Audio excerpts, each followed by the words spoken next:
তারা কইলে একটা কাজ করো, ছোট্ট ছোট্ট বাচ্চান, ছোট্ট ছোট্ট বাচ্চান তোর হাতের মধ্যে পাথর দিয়া দিস। বাচ্চারা কিন্তু অবুঝি শিশু, তারা কিন্তু বুঝে না। কইছেন ও যেন একজন ব্যক্তি আছো নেই নইলা পাগল, তার উপরে তোমরা পাথর নিক্ষেপ করো। চতুর্দিক থাকি কোন রবায়তের মধ্যে আইসে ছোট্ট ছোট্ট বাচ্চাইতে, কোন রবায়তের মধ্যে আইসে নরজুয়ান যারা আমরা 12-13 বছর 14 বছরের বয়সের নরজুয়ান যারা ওলা পুরুষ হলে রাসূলুল্লাহর উপরে ইটা মারা শুরু করছেন। আল্লাহর হাবিবের ডান দিক দাগি যে সময় পাথরের জড়িয়ে আবার শুরু হয়েছে, আল্লাহর হাবিবে বাম দিকে চাইছেন। বাম দিকে চাওয়ার পরে বাম দিক থেকে আপনার নরজন হলে রাসূলুল্লাহর উপরে পাথরের জড়ি ছাড়িয়েছেন। আল্লাহর হাবিব লাভ দিয়া চাইছেন সামনের দিকে অগ্রসর হইতা।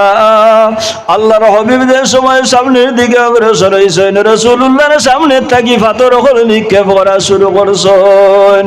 আল্লাহর হাবিব পিছনের দিকে সরছেন, দেখা গেছে পিছন থাকি পাথরের জড়ি পড়ে।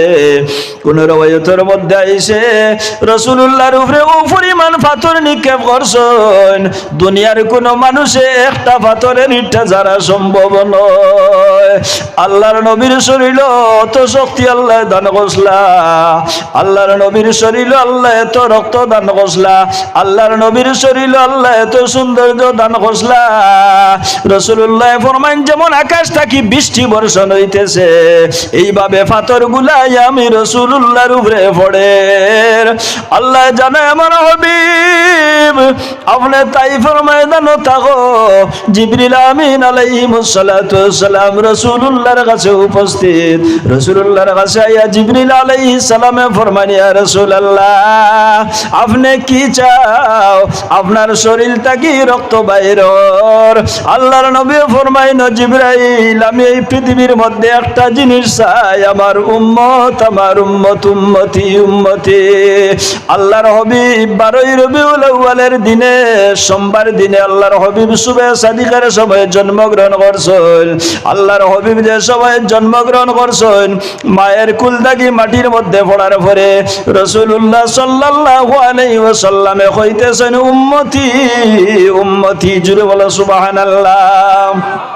আমার বুজুর্গান আল্লাহর হাবিব দু জাহানের বাদশা নবী যে সময় দুনিয়ার জমিন ছাড়িয়া যাইতা, আল্লাহর হাবিব দুনিয়ার জমিন ছাড়িয়া যাইতে আল্লাহর হাবিব মুহাম্মদুর রাসূলুল্লাহ যে সময় শেষ সময় হয়ে গেছে, রাসূলুল্লাহর দুইটি ঠোঁট মুবারকে কিন্তু লড়াচড়া করে। আমরা খেরর যদি আখেরি সময় হয়ে যায়, আখেরি সময় কিতা করি,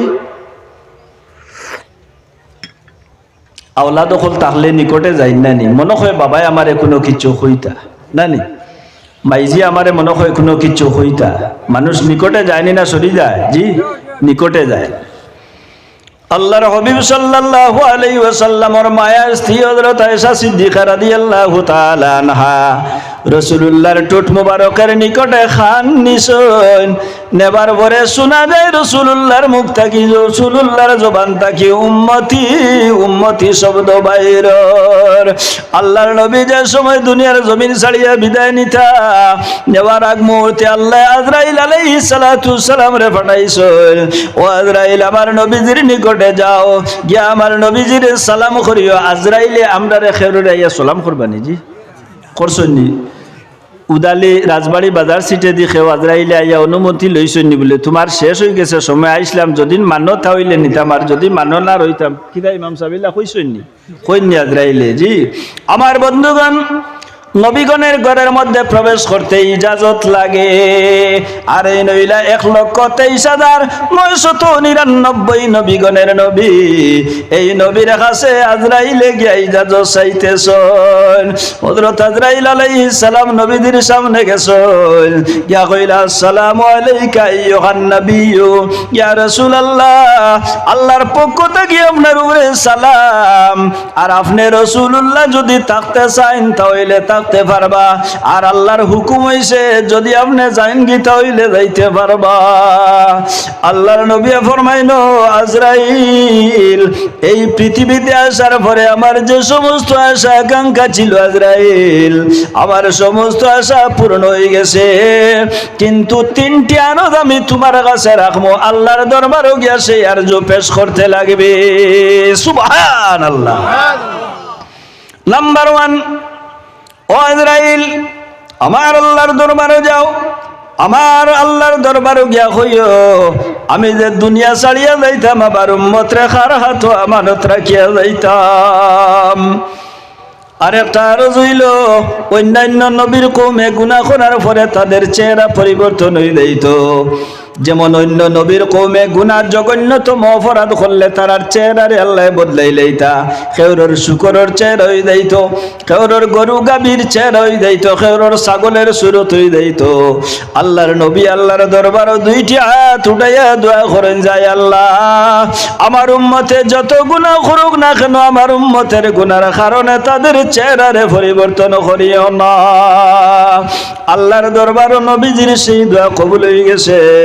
আল্লাহর নবী ফরমাইন, যায় আল্লাহ আমার উম্মতে যত গুনাহ করুক না কেন, রিজেকের অভাব দিয়া আমার উম্মতরে মারিও না।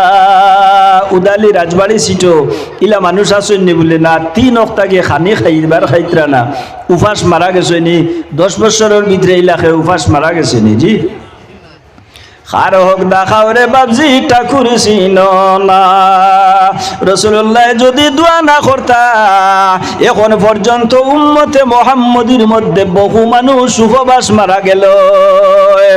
আল্লাহর দরবার নবীজি তুলা মানে দোয়া করছেন, আয় আল্লাহ আমার উম্মতে গুনাহ করার কারণে তার চেহারারে পরিবর্তন করিও না।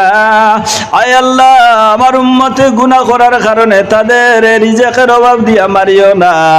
একটা কথা আল্লাহর দরবারে কইছেন, আয় আল্লাহ আমার উম্মত আমি খারা হাত আমানত রাখিয়া যাইতাম। আল্লাহ ফরমায়, জিবরাইল আমার নবীর নিকটে যাও, আমার নবী দেখো আমার কাছে আইতা, আমার পছন্দ হয়ে গেছে। আর তান উম্মতের জিমা খুদ আমি আল্লাহ রাব্বুল আলামিনের হাতে জুড়ে বলো সুবহানাল্লাহ। উম্মতের জিম্মা আমি আল্লাহর হাতের মধ্যে লইলাইলাম। রাসূলুল্লাহ ফরমাইনো, আজরাইল আমার নিকটে আও, আইয়া আমার জানটা তুমি বাইরে করো। আজরাইলে গিয়া নবীজির সিনা মুবারকের উপরে শুধু কনিষ্ঠ আঙ্গুল চিনবাইছেন তো, জি হানি আঙ্গুল, কনিষ্ঠ আঙ্গুলটা রাসূলুল্লাহর সিনার মধ্যে রাখছেন। রাখার পরে আজরাইল রাসূলুল্লাহ ফরমাইলো, আজরাইল আমার সিনার মধ্যে আনিয়া তুমি উহুদ পাহাড় রাখি দিছো নি। ও নবীর উম্মত খেয়াল করছেন, রহমাতুল লিল আলামিনের সিনার মধ্যে আজরাইলে কনিষ্ঠ আঙ্গুল রাখার কারণে যদি রাসূলুল্লাহর জানের মধ্যে তো সদমা পৌঁছিছে, আল্লাহর হাবিবের এত কষ্ট হইছে, তাহলে উম্মতের মধ্যে কি পরিমাণ কষ্ট হইব। আল্লাহর নবী ফরমাই নাই, আল্লাহ আমার উম্মতের জান বাইর করতে সময় তুমি কোনো কষ্ট দিও না। আমি নবী যে বরদাস্ত করিলাম, যা কষ্ট আছে সমস্ত কষ্ট আমারে দিয়া দে। ওই লাখের বাবা একদিন পর্যন্ত কইছেন নি বলে আমার ছেলের ইন্তেকালের সময় যত কষ্ট সারা আমারে দিলাই আমার ছেলেরে দিও না, কইছেন নি। কিন্তু আমার বুজুর্গান আল্লাহর হাবিবে কইতে পারছেন, আল্লাহর হাবিবের কি পরিমাণ উম্মতের জন্য মায়া। ময়দানে মাশর রাসূলুল্লাহ যে সময় শাফাআত করার জন্য ছুটিবা, আল্লাহ ফরমাইব, ওগো নবী আমার জান্নাতগুলো আমি বানাইছি, চাবিটা কিন্তু তোমার হাতের মধ্যে আমি সমঝাইলাইতাম। ওগো নবী জান্নাত বানাইছি, জান্নাত আমি বানাইছি, মালিক হইলে আপনি রাসূলুল্লাহ।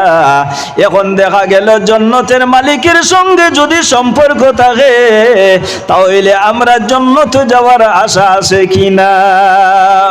হাসরের ময়দানে রাসূলুল্লাহ ফরমায় না, আল্লাহ আল্লাহ ফরমাইব, নবী আপনি শান্তি থাকো, এই হাসরের মাঠটা আমি সংগঠিত করলাম না হয় মানুষের আদত আমল আখলাক, মানুষের স্বভাব চরিত্র সম্পর্কে আমি আল্লাহ সব জানি, কিন্তু হাসরের ময়দানটা সংগঠিত করলাম একমাত্র আপনি রাসূলুল্লাহর বুজুর্গি দেখাইবার জন্য। জোরে বলো সুবহানাল্লাহ।